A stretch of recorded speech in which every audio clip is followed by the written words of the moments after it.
Olá, fizemos nossa planilha de laje nervurada, mas ainda tem algumas informações que para algumas lajes específicas não estão aqui ainda, como por exemplo, no caso de ser executada uma parede em cima dessa laje sem vigas, tá?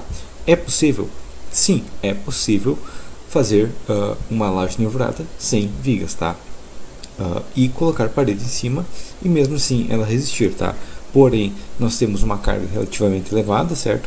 Isso vai enfraquecer o vão e isso também nos gera certas limitações, como por exemplo o que diz a NBR 6118 de 2014. Então o que ela diz? Bom, ela diz que em alvenarias, caixilhos e revestimentos, após a construção da parede, a flecha limite é L sobre 500, certo? E no máximo 1 centímetro.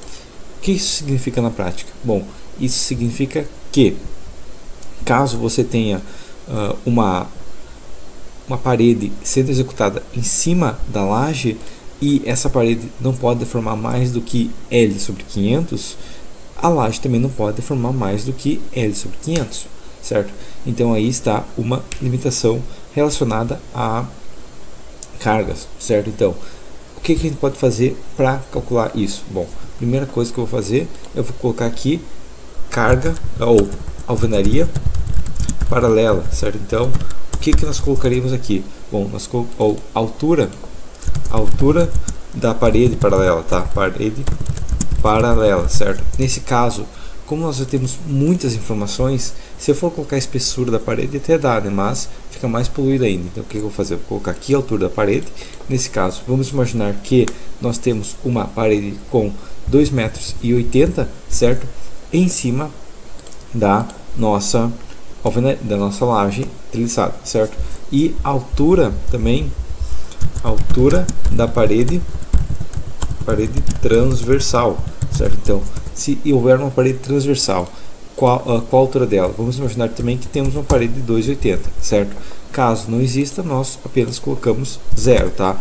Essa conta ainda assim, ela está limitada por colocar apenas uma parede, certo? Caso existam várias paredes, você aumenta a seção dela, certo? Então, se for 2 paredes, coloca 5,60, se for 3 paredes, coloca 8,40, né? 2,80 vezes 3, certo?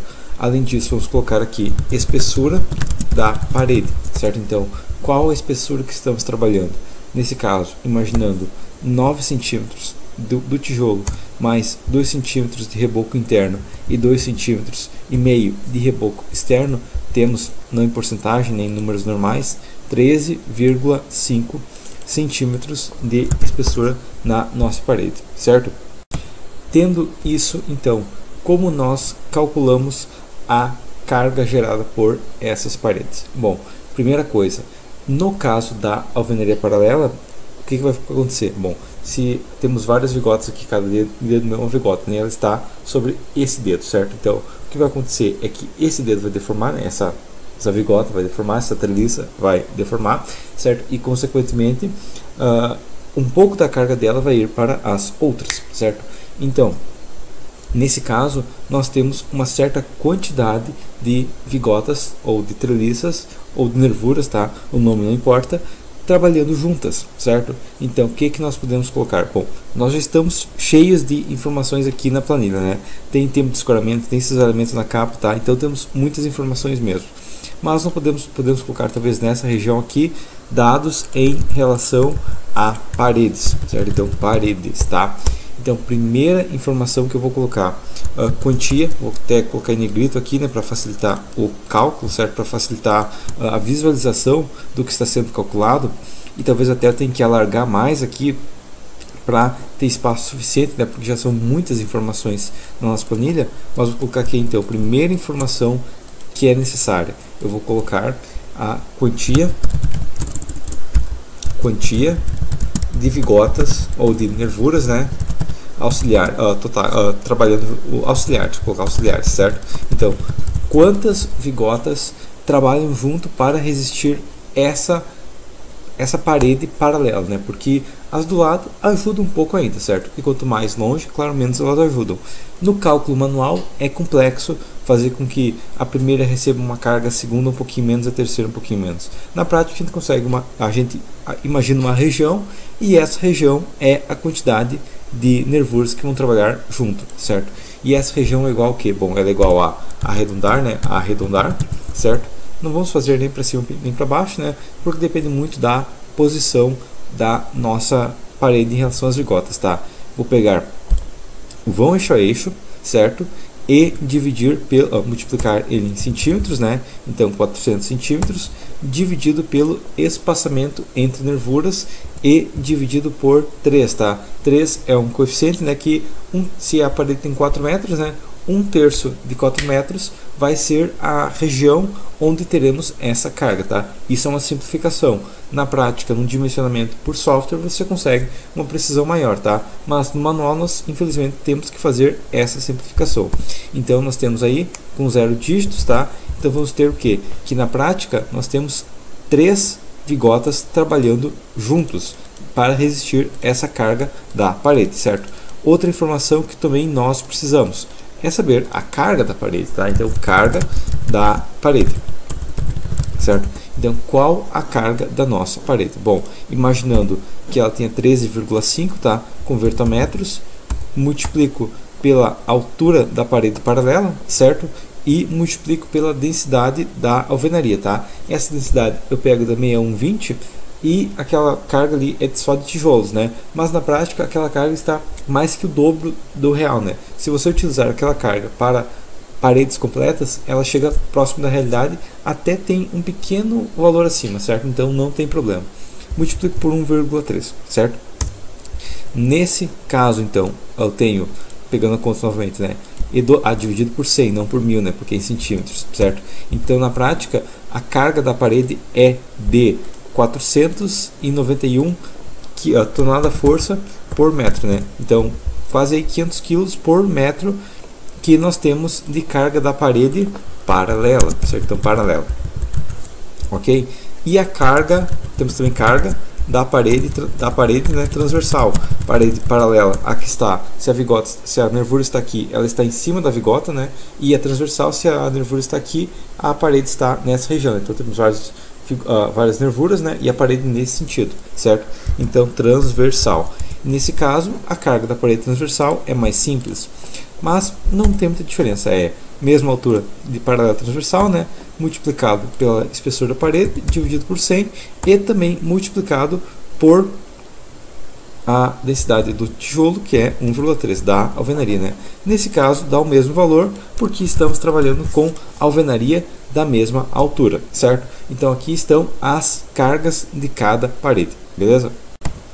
Carga total gerada por essa alvenaria, certo? Então, primeira coisa que nós temos é que nós temos essa carga paralela, certo? E essa carga paralela nós vamos lançar como uma carga distribuída em torno da laje, certo? Então aqui nós temos a carga total, né? Vou deixar em preto aqui também, né, para ficar visível. Temos a carga total. Para calcular agora essa nova carga total, eu faço o que? Bom, eu pego mais a carga da parede paralela, certo? Multiplico isso por 100, certo? Divido isso por o espaçamento entre nervuras, certo? E divido isso pela quantia de nervuras trabalhando, certo? Então, nesse caso, a carga vai de 561 kg para 889 kg por metro quadrado, tá? Então, aí nós temos uma carga relativamente elevada, certo? Segunda coisa, nós não sabemos, tá? Porque aí seria mais informações ainda, até seria um cálculo que teria que ser feito manual, porque senão são muitas informações mesmo. Nós não sabemos a posição da parede transversal, então nós temos que imaginar o pior caso, certo? Então nós temos essa parede transversal que está em alguma posição. Caso ela fique no centro do vão, ela vai gerar o pior momento fletor. Caso ela fique próximo da viga que apoia ou da parede que apoia, ela vai gerar a maior força cortante, certo? Então o que nós vamos fazer? Bom, nós vamos pegar essa carga da parede transversal, certo? Dividir ela pelo vão, tá? Que vai dar como se fosse distribuída a carga, porém, quando ela está no meio da parede, é como se fosse o dobro de momento fletor. Quando ela está muito próximo ao apoio, é como se fosse o dobro de força cortante. Então nós vamos pegar esse valor aqui total, né, que é a carga total distribuída, certo? E vamos dobrar, tá? Para ter essa segurança, justamente por ser um cálculo complexo e nós não sabermos a posição exata dessa carga, certo? Então, nesse caso, a carga vai para 1.134 tonelada-força por metro quadrado, quando nós temos tanto parede paralela quanto parede transversal, certo? Então aí está a carga nova, certo? Com isso nós já temos a carga, porém nós ainda temos que ajustar a flecha, certo? Então é o que iremos fazer agora. Como vamos ajustar essa flecha? Bom, atualmente a flecha máxima, né, também vamos deixar ela em negrito, certo? A flecha máxima se dá pela fórmula vão dividido por 250, certo? Porém, caso eu tenha uma alvenaria em cima, não é mais sobre 250, é sobre, conforme a NBR 1018 aqui que está carregando agora, certo? Mas é sobre 500, tá? Então aqui no máximo L sobre 500, uma limitação bem maior. Então o que eu faço aqui? Eu faço assim, vezes C, abre parênteses, tá? Esse mais esse, tá? Então, se houver parede na prática, tá? Se esse, então eu colocar essa fórmula novamente entre parênteses, tá? Se esse mais esse forem maiores do que zero, eu quero que, eu não vou multiplicar, eu vou dividir, tá? Então, dividido, que se for maior que zero, eu quero que divida por 2, certo? E caso não seja maior que zero, eu quero que divida por 1, certo? Então, aperto Enter e, como tem parede, a flecha máxima vai de 1.6 centímetros quadrados, 1.6 centímetros para 0.8 centímetros, tá? Então nossa flecha aí já se reduziu pela metade, certo? Então aquela laje nervurada que originalmente tinha uma flecha bem pequena e passava tranquilamente na flecha, né? Agora com essa flecha bem maior e com uma limitação de flecha maior também, por quê? Porque quando a gente executa a parede, nós temos uma flecha maior, né? Temos uma carga maior e além disso nós temos uma flecha máxima menor, tá? Então ao mesmo tempo que o nosso limite é mais apertado, nosso valor total está aumentando, certo? Então aí temos um problema. Pode ser feito laje nervurada com parede em cima sem alvenaria? Pode, mas o vão a ser vencido vai ser bem menor, tá? Então nesse caso aqui, com 200 kg de sobrecarga, mais 200 kg de carga permanente, um vão de 4 metros, com uma treliça de 12 mais 4, já não está vencendo. Teria que ser aí provavelmente uma treliça 16 mais 4, tá? Talvez até aumentar aqui um pouquinho o FCK para 30, para aí sim passar, certo? E mesmo assim, nós temos ainda problemas no cisalhamento, certo? Então, aqui, né, com 30 não passa, talvez com um FCK de 35. Então, nós precisamos também aumentar o FCK, certo? Além de aumentar a altura da treliça, né, nesse caso, eu aumentei também o FCK para ter uma laje compatível a essa carga absurda, né? Porque duas paredes em cima de uma laje treliçada realmente é uma carga muito alta. Precisei de uma laje treliçada aí com 20 centímetros de altura, certo? Precisei aumentar o FCK para um FCK bem elevado de 35 megapascal, mas ela foi capaz de resistir. Claro, se um vão fosse pequeno, se esse vão aqui fosse, digamos, 3 metros, tá? Se esse vão fosse 3 metros, eu poderia reduzir o FCK, tá? Talvez para 30. 30 ainda passa. Talvez eu pudesse reduzir a altura da nervura para 12, tá? Daí não passo pelo cisalhamento. Então, esse FCK talvez tivesse que manter, tá? Também porque agora a gente está trabalhando com uma carga elevada, certo? Então, aí na prática, realmente, eu tenho que ter a área de concreto, né? Ou realmente mandar um FCK muito alto, né? Digamos, se fosse a altura de 12, eu teria que colocar um FCK de 40 para aí sim passar no cisalhamento, certo? Então, mesmo a flecha estando abaixo do limite, com uma carga considerável de alvenaria, você vai ter aí também uma limitação nos vãos bem considerável, certo? Ou você trabalha com lajes bem altas, tá? Ou você coloca uma viga ali, que é o recomendado, né? Sempre que houver parede, coloca uma viga embaixo. Ou então você tem que fazer isso, fazer uma laje treliçada com uma capacidade de resistir ao esforço cortante bem elevada, certo? Mas então é isso, é possível sim executar laje treliçada, laje nervurada ou vigotas, que é tudo a mesma coisa, tá? É só uma laje com mini vigas embaixo, certo? E executar a parede em cima dela, desde que ela seja dimensionada para resistir esses esforços, certo? Então é isso, até a próxima.